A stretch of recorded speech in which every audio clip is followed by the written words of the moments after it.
Hi everyone, welcome to my channel. ಹೇಗಿದ್ದೀರಾ ಎಲ್ಲರೂ? ಈ ವಿಡಿಯೋದಲ್ಲಿ ನಾನು ತುಂಬಾ ರುಚಿಯಾದಂಥ ತೊಂಡೆಕಾಯಿ ಪಲ್ಯದ ರೆಸಿಪಿನ ನಿಮ್ಮ ಜೊತೆ ಶೇರ್ ಮಾಡ್ಕೋತಾ ಇದ್ದೀನಿ. ನೋಡಿ, ನಾನಿಲ್ಲಿ ಒಂದು ಕುಕ್ಕರ್ನ ಇಟ್ಕೊಂಡಿದ್ದೀನಿ ಗ್ಯಾಸ್ ಸ್ಟವ್ ಮೇಲೆ. ನಂತರ ನಾನಿಲ್ಲಿ ಒಂದು 4-5 ಸ್ಪೂನಷ್ಟು ಎಣ್ಣೆನ ಹಾಕೋತಾ ಇದ್ದೀನಿ. ನಂತರ ಎಣ್ಣೆ ಕಾದ ನಂತರ ನಾನಿಲ್ಲಿ ಒಗ್ಗರಣೆಗೆ 1 ಸ್ಪೂನಷ್ಟು ಸಾಸಿವೆನ ಹಾಕ್ಕೊಂಡು 1-2 ಸ್ಪೂನಷ್ಟು ಕಡಲೆಬೇಳೆನ ಹಾಕೋತಾ ಇದ್ದೀನಿ. ಇದೆರಡು ಫ್ರೈ ಆಗೋವರೆಗೂ ನೀವು ಚೆನ್ನಾಗಿ ಅದನ್ನು ಹುರ್ಕೋಬೇಕು ಫ್ರೆಂಡ್ಸ್. ಬ್ರೌನ್ ಕಲರ್ ಬರೋವರೆಗೂ ಕಡಲೆಬೇಳೆ. ನೋಡಿ, ಈ ಪಲ್ಯ ಅಂತೂ ತುಂಬಾ ಟೇಸ್ಟಿಯಾಗಿರುತ್ತೆ. ತೊಂಡೆಕಾಯಿನ ತಿನ್ನಲ್ಲ ಅಂತ ಅನ್ನೋರು, ಮಕ್ಕಳು ಒಬ್ಬೊಬ್ಬರು ತೊಂಡೆಕಾಯಿ ಎಲ್ಲ ತಿನ್ನಲ್ಲ ಅಂಥವ್ರಿಗೆ ನೀವು ಈ ಥರ ಪಲ್ಯನ ಮಾಡಿಕೊಡಿ, ತುಂಬ ಇಷ್ಟಪಟ್ಟು ತಿಂತಾರೆ. ನೋಡಿ, ನಾನಿಲ್ಲಿ ಒಂದು ದಪ್ಪ ಗಾತ್ರದ ಈರುಳ್ಳಿ, ಒಂದು 4 ಹಸಿರು ಮೆಣಸಿನ್ಕಾಯಿನ ತೊಗೊಂಡಿದ್ದೀನಿ. ನಂತರ ಒಂದು 10-12 ಎಳೆ ಕರಿಬೇವಿನ ಸೊಪ್ಪನ್ನ ತೊಗೊಂಡಿದ್ದೀನಿ ನಾನು, ಹಸಿ ಕರಿಬೇವಿನ ಸೊಪ್ಪನ್ನ. ಇದನ್ನೆಲ್ಲ ಹಾಕ್ಕೊಂಡು ಚೆನ್ನಾಗಿ ಫ್ರೈ ಮಾಡ್ಕೊಳ್ಳಿ. ಈ ಟೈಮ್ನಲ್ಲಿ ನೀವು ಈರುಳ್ಳಿ ಬೇಯೋದಕ್ಕೆ ನಾನಿಲ್ಲಿ ಒಂದು ಅರ್ಧ ಸ್ಪೂನಷ್ಟು ಉಪ್ಪಿನ ಪುಡಿನ ಹಾಕ್ಕೋತಾ ಇದ್ದೀನಿ, ಮತ್ತು ಒಂದು ಅರ್ಧ ಸ್ಪೂನಷ್ಟು ಅರಿಶಿಣದ ಪೌಡರ್ನ ಹಾಕ್ಕೋತಾ ಇದ್ದೀನಿ. ಇದನ್ನೆಲ್ಲ ಹಾಕ್ಕೊಂಡು ನೀವು ಚೆನ್ನಾಗಿ ಸ್ವಲ್ಪ ಈರುಳ್ಳಿ ಫ್ರೈ ಆಗೋವರೆಗೂ ಫ್ರೈ ಮಾಡ್ಕೊಳ್ಳಿ.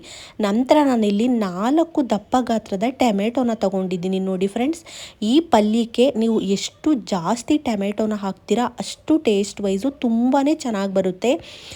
ಇದಕ್ಕೆ ಮೇಯ್ನ್ ಇಂಗ್ರೀಡಿಯೆಂಟ್ಸ್ ಅಂತಲೇ ಹೇಳ್ಬೋದು. ಟೊಮೆಟೊ ಒಂದಿದ್ದರೆ ತುಂಬ ಚೆನ್ನಾಗಾಗುತ್ತೆ ಈ ತೊಂಡೆಕಾಯಿ ಪಲ್ಯ ಅಂತೂ. ನೋಡಿ, ಟೊಮೆಟೊ ಎಲ್ಲ ನೀಟಾಗಿ ಸ್ಮ್ಯಾಶ್ ಆಗೋವರೆಗೂ ಚೆನ್ನಾಗಿ ಫ್ರೈ ಮಾಡ್ಕೊಳ್ಳಿ. ನಂತರ ನಾನಿಲ್ಲಿ ಒಂದು ಅರ್ಧ ಸ್ಪೂನಷ್ಟು ಅಷ್ಟೇ ಶುಂಠಿ ಬೆಳ್ಳುಳ್ಳಿ ಪೇಸ್ಟ್ನ ಯೂಸ್ ಮಾಡಿದ್ದೀನಿ. ಯಾವುದೇ ರೀತಿ ಸ್ಪೈಸಸ್ಸು ಅಂದರೆ ಚಕ್ಕೆ ಲವಂಗ ಎಲ್ಲ ಯೂಸ್ ಮಾಡಿಲ್ವಲ್ಲ, ಅದರಿಂದ ಫ್ಲೇವರ್ಗೋಸ್ಕರ ನಾನು ಶುಂಠಿ ಬೆಳ್ಳುಳ್ಳಿ ಪೇಸ್ಟ್ನ ಯೂಸ್ ಮಾಡ್ಕೊಂಡಿದ್ದೀನಿ. ನಂತರ ಶುಂಠಿ ಬೆಳ್ಳುಳ್ಳಿ ಪೇಸ್ಟ್ದು ರಾ ಸ್ಮೆಲ್ಲೆಲ್ಲ ಹೋಗೋವರೆಗೂ ನೀವು ಚೆನ್ನಾಗಿ ಫ್ರೈ ಮಾಡಿಕೊಂಡು, ನಾನಿಲ್ಲಿ ಒಂದು ಅರ್ಧ ಕೆಜಿಯಷ್ಟು ತೊಂಡೆಕಾಯಿನ ನೀಟಾಗಿ ತೊಳೆದು ಅದನ್ನು ಈ ಥರ ರೌಂಡ್ ಶೇಪ್ನಲ್ಲಿ ಕಟ್ ಮಾಡಿ ಇಟ್ಕೊಂಡಿದ್ದೀನಿ. ನೋಡಿ, ಅರ್ಧ ಕೆಜಿ ತೊಂಡೆಕಾಯಿನ ತೊಗೊಂಡಿದ್ದೀನಿ ನಾನು. ಇವಾಗ ತೊಂಡೆಕಾಯಿನ ಹಾಕ್ಬಿಟ್ಟು ನೀವು ಚೆನ್ನಾಗಿ ಅದನ್ನು ಒಂದು ಮಿಕ್ಸ್ ಕೊಡಿ. ಅದೆಲ್ಲ ಮಿಕ್ಸ್ ಆಗೋವರೆಗೂ ಮಿಕ್ಸ್ ಮಾಡಿದ ನಂತರ ನೀವು ಕುಕ್ಕರ್ ಲಿಡ್ನ ಕ್ಲೋಸ್ ಮಾಡಿಬಿಟ್ಟು ಒಂದು 2 ನಿಮಿಷ ಹಾಗೇ ವಿಸಲ್ ಹಾಕಬೇಡಿ, ಒಂದು 5 ನಿಮಿಷ ಬೇಕಿದ್ರೆ ನೀವು ಅದನ್ನು ಚೆನ್ನಾಗಿ ಫ್ರೈ ಮಾಡ್ಕೊಳ್ಳಿ. ನೋಡಿ, ಇವಾಗ ಆಲ್ಮೋಸ್ಟ್ ಒಂದು 10% ಅಷ್ಟು ಬೆಂದಿದೆ ತೊಂಡೆಕಾಯಿ. ಈ ಟೈಮ್ನಲ್ಲಿ ನಾನು ಏನು ಮಾಡ್ತಾಯಿದ್ದೀನಿ, ಇಲ್ಲಿಗೆ ಗರಂ ಮಸಾಲನೇ ಯೂಸ್ ಮಾಡ್ತಾ ಇದ್ದೀನಿ 1.5 ಸ್ಪೂನಷ್ಟು, ಮತ್ತು ಮನೆಯಲ್ಲೇ ಮಾಡಿರೋಂಥ ಮಟನ್ ಸಾಂಬಾರು ಪೌಡರ್ನ ಯೂಸ್ ಮಾಡ್ತಾ ಇದ್ದೀನಿ.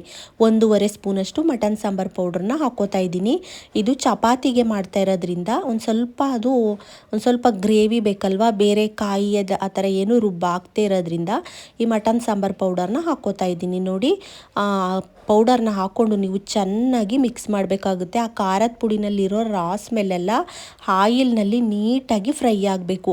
ಕುಕ್ಕರ್ ಲಿಡ್ನ ಹಂಗೇ ನೀವು ಮುಚ್ಚಳನ ಮುಚ್ಚಿ ಇನ್ನೊಂದು 2-3 ನಿಮಿಷ ಚೆನ್ನಾಗಿ ಅದನ್ನು ಬೇಯಿಸ್ಕೊಳ್ಳಿ. ನೋಡಿ, ಇವಾಗ ಓಪನ್ ಮಾಡಿದ್ದೀನಿ ನಾನು. ಅದು ಆಲ್ಮೋಸ್ಟ್ ಅದ್ರದ್ದು ರಾ ಸ್ಮೆಲ್ಲೆಲ್ಲ ನೀಟಾಗಿ ಹೋಗಿದೆ. ಈ ಟೈಮ್ನಲ್ಲಿ ನಾನಿಲ್ಲಿ ಒಂದು 2 ಸ್ಪೂನಷ್ಟು ಹಸಿ ಕಾಯಿ ತುರಿನ ಯೂಸ್ ಮಾಡ್ಕೊಂಡಿದ್ದೀನಿ. ನಂತರ ಒಂದು ಅರ್ಧ ಹಿಡಿಯಷ್ಟು ನಾನು ಕೊತ್ತಂಬರಿ ಸೊಪ್ಪನ್ನ ಕಟ್ ಮಾಡಿ ಇಟ್ಕೊಂಡಿದ್ದೆ, ಅದನ್ನು ಕೂಡ ಹಾಕ್ಬಿಟ್ಟು ನೀವು ಇದನ್ನು ಚೆನ್ನಾಗಿ ಮಿಕ್ಸ್ ಮಾಡಿಬಿಟ್ಟು ಹಾಗೇ ನೀವು ಕುಕ್ಕರ್ ಲಿಡ್ನ ಕ್ಲೋಸ್ ಮಾಡ್ದೇ ಬೇಕಿದ್ರೆ ಬೇಯಿಸ್ಕೋಬೋದು. ಡ್ರೈ ಪಲ್ಯ ಥರ ನೀವು ಮಾಡ್ಕೋಬೋದು. ಆವಾಗ ನಿಮಗೆ ಬೇಳೆ ಸಾಂಬಾರು ರೈಸ್ ಜೊತೆಗೆ ಸೈಡ್ ಡಿಶ್ ಆಗು ಕೂಡ ಇದು ಆಗುತ್ತೆ.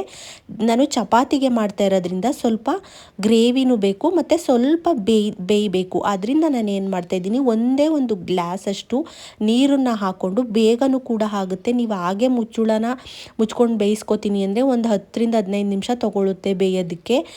ಅದಕ್ಕೆ ನನಗೆ ಟೈಮ್ ಇಲ್ಲದೆ ಇರೋ ಕಾರಣ ನಾನು ಏನು ಮಾಡಿದ್ದೀನಿ, ಇವಾಗ ಒಂದು ಅರ್ಧ ಗ್ಲಾಸ್ ಅಷ್ಟು ನೀರನ್ನು ಹಾಕ್ಬಿಟ್ಟು ಚೆನ್ನಾಗಿ ಇನ್ನೊಂದು ಸಲ ಉಪ್ಪು ಹುಳಿ ಖಾರ ಎಲ್ಲ ನೋಡಿಕೊಂಡು, ಸ್ವಲ್ಪ ಉಪ್ಪು ಕಡಿಮೆ ಅನ್ನಿಸ್ತು, ಇನ್ನೊಂದು ಸ್ವಲ್ಪ ಸಾಲ್ಟ್ನ ಸೇರಿಸ್ಕೊಂಡು ಏನು ಮಾಡ್ತೀನಿ ನಾನು, ಕುಕ್ಕರ್ ಲಿಡ್ನ ಕ್ಲೋಸ್ ಮಾಡಿಬಿಟ್ಟು 2 ವಿಸಲ್ ತೊಗೋತೀನಿ. 2 ವಿಸಲ್ಗೆ ತುಂಬ ಚೆನ್ನಾಗಿ ಬೆಂದೋಗ್ಬಿಟ್ಟಿರುತ್ತೆ. ನಿಮಗೆ ಸ್ವಲ್ಪ ಕ್ರಂಚಿ ಆಗಬೇಕು, ಬೇಳೆ ಸಾಂಬಾರು ಜೊತೆಗೆ ಸೈಡ್ ಡಿಶ್ ಆಗಿ ಏನಾದ್ರು ಯೂಸ್ ಮಾಡ್ತೀವಿ ಅಂದರೆ ನೀವು ಅದನ್ನು ಹಂಗೇ ಬೇಯಿಸ್ಕೊಳ್ಳಿ. ಕುಕ್ಕರ್ ಲಿಡ್ನ ಕ್ಲೋಸ್ ಮಾಡೋಕ್ಕೆ ಹೋಗಬೇಡಿ.